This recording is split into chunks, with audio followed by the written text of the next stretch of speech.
9 agenda at 9 સાથે હું છું માનસી સોની। આજના દિવસના દરેક મહત્વના સમાચારો વિશે વાત કરવી છે। કયા સમાચાર આજે એજન્ડા છે એના વિશે પણ વાત કરવી છે।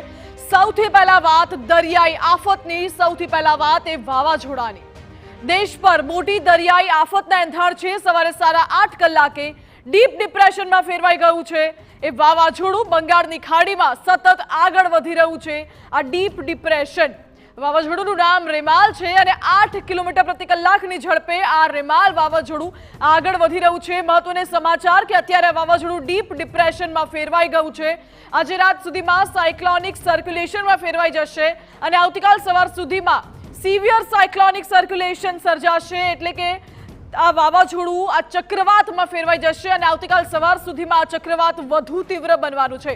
પશ્ચિમ બંગાળથી 580 કિલોમીટર દૂર છે રેમાલ વાવાઝોડું અને આજે સાંજે અથવા મોડી રાત્રે ચક્રવાતનું રૂપ ધારણ કરી શકે છે રેમલ વાવાઝોડું। તો 107 કિલોમીટર પ્રતિ કલાકની ઝડપે પવન ફૂંકાવાની શક્યતાઓ છે।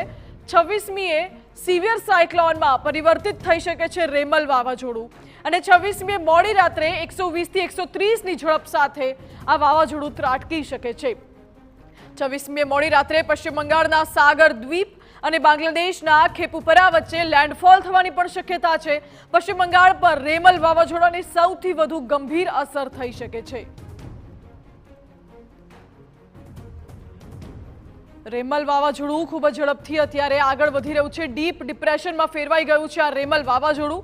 પશ્ચિમ બંગાળનો એ દરિયા કિનારાનો વિસ્તાર અને બાંગ્લાદેશનો કેટલોક વિસ્તાર છે જ્યાં આ વાવાઝોડું ટકરાશે।